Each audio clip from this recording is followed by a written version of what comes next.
Shalom Bapak Ibu Saudara yang terkasih di dalam Tuhan.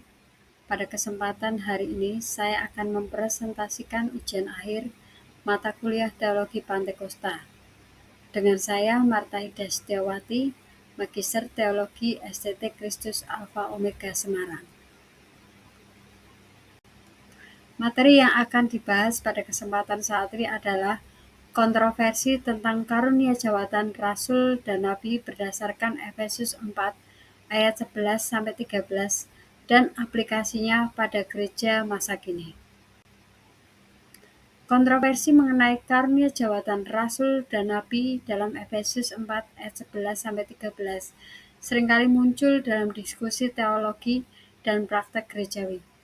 Berikut ini adalah penjelasan tentang isi ayat perdebatan teologisnya serta aplikasinya pada gereja masa kini. Dalam Efesus 4 ayat 11-13 yang berbunyi demikian. Dan ialah yang memberikan baik rasul-rasul maupun nabi-nabi, baik pemberita-pemberita Injil maupun gembala-gembala dan pengajar-pengajar, untuk memperlengkapi orang-orang kudus bagi pekerjaan pelayanan, bagi pembangunan tubuh Kristus, sampai kita semua telah mencapai kesatuan iman dan pengetahuan yang benar tentang anak Allah, kedewasaan penuh dan tingkat pertumbuhan yang sesuai dengan kepenuhan Kristus. Yang pertama, fakta-fakta tentang pro dan kontra karunia jawatan Rasul dan Nabi dalam sejarah gereja. Zaman gereja mula-mula sekitar abad 1-2 Masehi, ada pihak yang menyatakan pro adanya Rasul dan Nabi. Alkitab mencatat adanya Rasul dan Nabi sebagai bagian dari struktur gereja mula-mula. Dinyatakan dalam Efesus 2 ayat 20. Yang dibangun di atas dasar para rasul dan para nabi dengan Kristus Yesus sebagai batu penjuru. Kemudian dalam Efesus 4 ayat 11, dan ialah yang memberikan baik rasul-rasul maupun nabi-nabi, baik pemberita-pemberita Injil maupun gembala-gembala dan pengajar-pengajar, serta dalam kisah para rasul. Dalam kisah para rasul, selain 12 rasul utama, juga terdapat rasul-rasul lain seperti Barnabas. Dalam kisah para rasul 14 ayat 14. Mendengar itu, Barnabas dan Paulus mengoyakkan pakaian mereka lalu terjun ke tengah-tengah orang banyak itu. Kemudian ada Andronikus dan Yunias. Dalam Roma 16 ayat 7, salam kepada Andronikus dan Yunias, saudara-saudaraku sebangsa yang pernah dipenjara bersama-sama dengan aku, yaitu orang-orang yang terpandang di antara para rasul dan yang telah menjadi Kristen sebelum aku.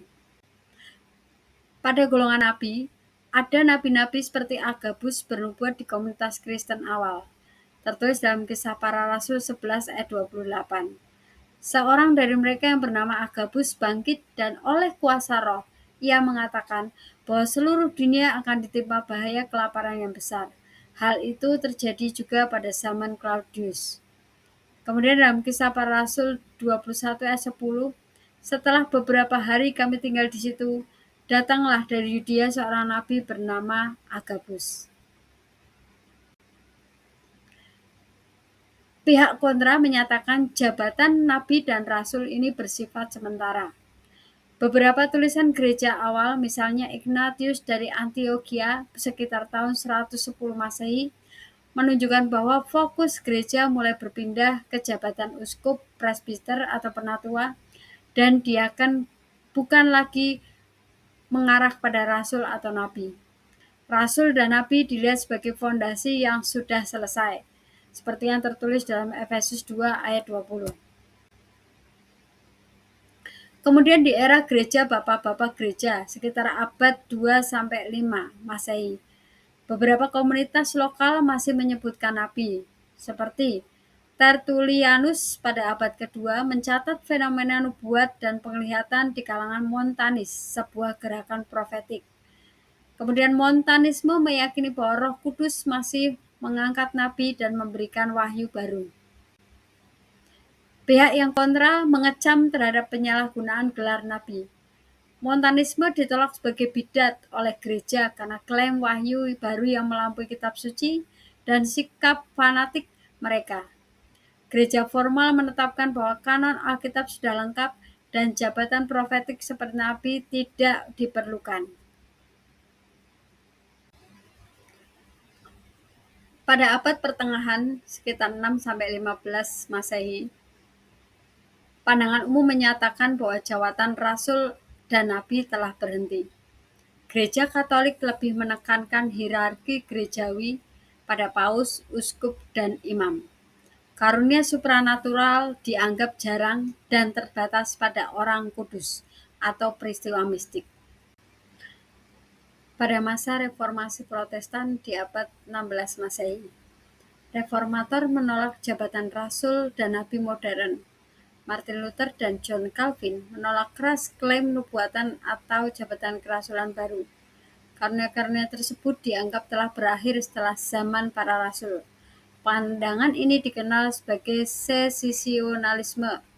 Fokus dipindahkan pada sola scriptura, yaitu Alkitab sebagai satu-satunya otoritas. Kemudian pada masa kebangunan rohani dan gerakan karismatik di abad 18-20, kebangkitan ulang fungsi nabi dan rasul dalam gerakan Pentakosta awal 1900-an dan karismatik 1960-an ke atas, banyak yang mulai mengklaim kembali karunia kerasulan dan kenabian. Mereka menafsirkan Efesus 4 ayat 11-13 sebagai bukti bahwa jabatan ini masih dibutuhkan sehingga gereja mencapai kedewasaan penuh. Kontroversi dari pandangan ini adalah adanya pemimpin gereja yang menyalahgunakan gelar rasul atau nabi untuk mendominasi umat atau mengklaim otoritas absolut. Beberapa klaim wahyu yang atau nubuat tidak sesuai Alkitab menimbulkan kebingungan dan kritik. Pada masa kini, abad 21, pihak pro yaitu pada perkembangan fivefold ministry. Banyak gereja terutama Pentakosta karismatik mengadopsi struktur 5 jabatan, rasul, nabi, penginjil, gembala, dan guru sebagai model kepemimpinan gereja. Fokusnya pada fungsi bukan gelar atau otoritas absolut. Namun kritik juga dinyatakan terhadap Apostolic Network. Banyak kelompok memperingatkan bahaya jaringan kerasulan modern Apostolic Network yang tidak akuntabel dengan pemimpin yang mengklaim otoritas di atas jemaat dan gereja lain. Pembahasan yang kedua, yaitu tentang penyelidikan Alkitab tentang karunia jabatan rasul dan nabi dalam waktu tujuan atau fungsi, peran atau tugas, dan waktu operasional dalam gereja. Tujuan fungsi rasul dan nabi. Dalam Efesus 4 ayat 11-13, dan ialah yang memberikan baik rasul-rasul maupun nabi-nabi untuk memperlengkapi orang-orang kudus bagi pekerjaan pelayanan, bagi pembangunan tubuh Kristus sampai kita semua mencapai kesatuan iman dan kedewasaan penuh. Dari ayat di atas dapat disimpulkan fungsi utama rasul yaitu yang pertama, 1. Memperlengkapi orang kudus untuk melayani. 2. Membangun tubuh Kristus atau gereja, mendorong kesatuan iman, membawa jemaat pada kedewasaan rohani, serta yang terakhir yaitu mewujudkan kepenuhan Kristus dalam hidup umat. Peran tugas rasul. Rasul berasal dari kata Yunani apostolos yang berarti yang diutus. Peran dan tugas rasul dalam Alkitabiah adalah 1. Rasul bertugas sebagai perintis gereja dan pelayanan lintas budaya. Kisah para Rasul 13-14. Kemudian Rasul mengajarkan doktrin yang sehat. 1 Korintus 4 ayat 1. Demikianlah hendaknya orang memandang kamu sebagai hamba-hamba Kristus yang kepadanya dipercaya rahasia Allah. Kemudian ketiga, Rasul menulis atau menyampaikan wahyu Allah. Galatia 1 ayat 11-12. Sebab aku menegaskan kepadamu saudara-saudaraku, bahwa Injil yang kuberitakan itu bukanlah Injil manusia, karena aku bukan menerimanya dari manusia, dan bukan manusia mengajarkannya kepadaku, tetapi aku menerimanya oleh pernyataan Yesus Kristus. Kemudian Rasul bertugas untuk menunjukkan tanda-tanda kerasulan, yaitu 2 Korintus 12 ayat 12. Segala sesuatu yang membuktikan bahwa aku adalah seorang rasul telah dilakukan di tengah-tengah kamu dengan segala kesabaran dan oleh tanda-tanda, mujizat-mujizat, dan kuasa-kuasa. Selanjutnya tugas dari nabi. Nabi berasal dari kata Yunani prophetes, artinya penyampai pesan Tuhan. Peran tugas nabi dalam Alkitab adalah yang pertama, nabi berperan menyampaikan firman Tuhan kepada umat. 1 Korintus 14 ayat 3. Tetapi siapa yang bernubuat, ia berkata-kata kepada manusia. Ia membangun, menasihati, dan menghibur. Yang kedua, nabi bertugas menegur, membangun, dan menghibur jemaat. 1 Korintus 14 ayat 3. Kemudian yang ketiga, terkadang nabi menyampaikan nubuatan masa depan. Dalam kisah para rasul 21 ayat 10 sampai 11. Setelah beberapa hari kami tinggal di situ, datanglah dari Yudea seorang bernama Agabus. Ia datang pada kami, lalu mengambil ikat pinggang Paulus. Sambil mengikat kaki dan tangannya sendiri, ia berkata, "Demikianlah kata Roh Kudus. Beginilah orang yang mempunyai ikat pinggang ini akan diikat oleh orang-orang Yahudi di Yerusalem dan diserahkan ke dalam tangan bangsa-bangsa lain." Yang keempat, tugas nabi menjadi alat konfirmasi kehendak Allah. 1 Timotius 4 ayat 14. Jangan lalai dalam mempergunakan karunia yang ada padamu, yang telah diberikan kepadamu oleh nubuat dan dengan penumpangan tangan sidang penatua. Waktu operasional jabatan rasul dan nabi, sementara atau berlanjut. Terdapat perbedaan teologis di antara beberapa pandangan. Di antaranya, pandangan sesiasionisme menyatakan bahwa rasul dan nabi hanya berfungsi di era gereja mula-mula sebagai fondasi dan berhenti setelah kanon Alkitab lengkap. Berbeda dengan pandangan berikutnya, kontinuasionisme menyatakan bahwa rasul dan nabi masih berfungsi sampai kini dalam bentuk yang berbeda sesuai Efesus 4 ayat 13. Sampai kita semua mencapai kesatuan iman yang diartikan bahwa yang belum sepenuhnya tercapai. Dasar Alkitabiah untuk waktu operasional terdapat di dalam Efesus 2 ayat 20 yang dibangun di atas dasar para rasul dan para nabi dengan Kristus Yesus sebagai batu penjuru. Hal ini menunjukkan bahwa peran awal mereka adalah sebagai fondasional. Kemudian dalam 1 Korintus 13 ayat 8 sampai 10, nubuat akan berakhir ketika yang sempurna itu tiba. Ditafsirkan berbeda. Sesiasionis menyatakan bahwa yang sempurna itu adalah menyatakan kanon Alkitab sudah selesai. Sedangkan kontinuasionis menyatakan yang sempurna itu sebagai kedatangan Kristus yang kedua kalinya. Dalam kisah para rasul 13 ayat 1 sampai 3, ada nabi-nabi dan pengajar di gereja Antiokhia, bahkan setelah gereja berdiri dan berkembang.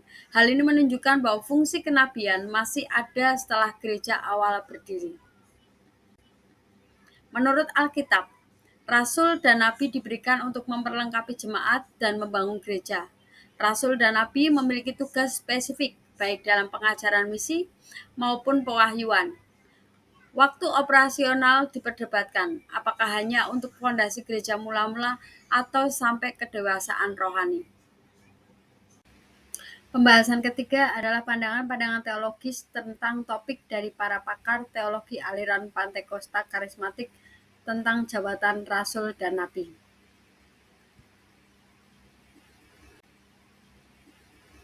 Pandangan Pentakosta karismatik. Secara umum, aliran Pentakosta karismatik meyakini bahwa karunia jabatan rasul dan nabi masih aktif hingga kini, sebagai bagian dari fivefold ministry. Efesus 4 ayat 11. Dan ialah yang memberikan baik rasul-rasul maupun nabi-nabi, baik pemberita-pemberita Injil maupun gembala-gembala dan pengajar-pengajar. Pandangan Pentakosta karismatik juga percaya bahwa Roh Kudus terus bekerja membangkitkan para pemimpin dengan fungsi kerasulan dan kenabian. Tujuan karunia ini adalah untuk memperlengkapi tubuh Kristus, bukan untuk menambahkan kitab suci atau menyamai otoritas para rasul Alkitabiah. Semua nubuat dan pengajaran harus diuji dengan firman Tuhan. Pandangan para teolog Pentakosta karismatik. Yang pertama adalah Dr. C. Peter Wagner. Pandangannya, Tuhan sedang memulihkan kembali jabatan rasul dan nabi dalam gelombang ketiga kebangunan rohani global. Ia berargumen bahwa seperti yang tertulis dalam Efesus 4 ayat 11 sampai 13 menyatakan bahwa jabatan ini harus terus ada sampai gereja mencapai kesatuan dan kedewasaan yang belum sepenuhnya tercapai. Gereja tidak dapat efektif tanpa struktur 5 jawatan. Namun pandangan ini juga memiliki kontroversi, yaitu pandangan ini dikritik karena pengaruh apostolic network yang dianggap terlalu berpusat pada otoritas pemimpin. Pandangan dari Dr. David Yonggi-cho, ia berpandangan bahwa percaya akan fungsi kerasulan meski tidak selalu menggunakan istilah rasul. David Yonggi-cho berargumen dalam konteks penginjilan dan perluasan gereja Tuhan, memanggil pemimpin dengan fungsi apostolik untuk menanam dan memimpin banyak jemaat. Roh Kudus memberi visi profetik bagi arah pelayanan dan misi, meskipun menggunakan pendekatan karismatik, tetap menekankan pengujian nubuat dan kesetiaan kepada Allah.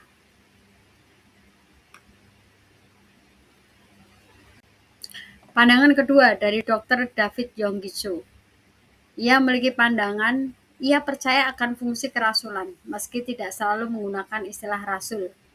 Ia berargumen dalam konteks penginjilan dan perluasan gereja, Tuhan memanggil pemimpin dengan fungsi apostolik untuk menanam dan memimpin banyak jemaat.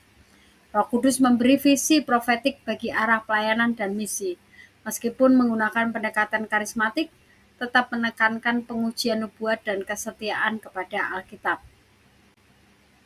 Pandangan berikutnya dari Dr. Jack Deere. Ia berpandangan menolak sensasionalisme dan percaya semua karunia rohani, termasuk kenabian dan kerasulan, masih relevan. Jack Deere berargumen, tidak ada satu ayat pun yang menyatakan bahwa karunia-karunia tersebut telah berhenti. Kesaksian dunia modern menunjukkan bahwa Roh Kudus masih bekerja secara supranatural. Pembahasan keempat adalah aplikasi karunia jawatan rasul dan nabi dalam kehidupan gereja masa kini dan pelayanan pribadi. Aplikasi dalam kehidupan gereja masa kini adalah sebagai berikut. Yang pertama, adanya pembentukan tim pelayanan fivefold di Efesus 4:11-13. Banyak gereja karismatik menerapkan struktur fivefold ministry, rasul, nabi, penginjil, gembala, dan pengajar. Bukan dalam bentuk hierarki, tapi sebagai fungsi kolaboratif untuk memperlengkapi jemaat dan memperkuat pelayanan. Yang kedua, adanya pemimpin rasuli. Pemimpin rasuli bukan gelar, tetapi fungsi. Pemimpin yang punya kapasitas merintis, mengutus, dan menyatukan jaringan gereja. Pemimpin rasuli mendorong visi misi, reformasi struktural, dan pertumbuhan gereja secara apostolik. Kemudian yang ketiga, pelayanan profetik. Menyampaikan pesan ilahi yang memberi arah, penghiburan, dan peneguhan. Dalam 1 Korintus 14 ayat 3. Pelayanan profetik digunakan dalam doa syafaat gereja, konseling rohani, konfirmasi visi pelayanan. Pelayanan profetik dilakukan dengan kehati-hatian dan tunduk pada pengujian komunitas. Selanjutnya adalah pengaruh terhadap visi dan arah gereja. Karunia ini membawa kepekaan terhadap kehendak Tuhan secara kolektif, bukan hanya manajemen organisasi.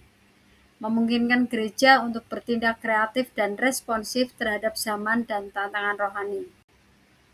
Aplikasi karunia rasul dan nabi dalam pelayanan dan kehidupan pribadi. Yang pertama, pengenalan panggilan dan karunia. Karunia profetik menolong individu mengenali arah hidup, pelayanan, dan panggilan Tuhan. Selain itu, karunia kerasulan juga menolong individu mengembangkan jiwa kepemimpinan dan misi. Kemudian yang kedua, mengembangkan kepekaan rohani. Orang percaya dilatih untuk mengenal suara Roh Kudus, belajar mendengar dan taat secara pribadi, serta menumbuhkan gaya hidup doa, firman, keintiman dengan Tuhan. Kemudian menjadi berkat bagi tubuh Kristus. Dengan hati hamba, karunia digunakan untuk membangun bukan mengontrol. Dalam komunitas, karunia ini menjadi alat konfirmasi, bukan penentu tunggal kehendak Allah. Kemudian yang keempat, tunduk pada otoritas firman dan komunitas. Nubuat harus diuji. 1 Tesalonika 5 ayat 20-21. Dan setiap pelayanan harus diakui serta dibina dalam konteks komunitas lokal. Hal ini menjaga agar pelayanan profetik dan rasuli tetap sehat dan alkitabiah. Demikianlah presentasi yang saya sampaikan. Terima kasih atas perhatiannya. Tuhan Yesus memberkati.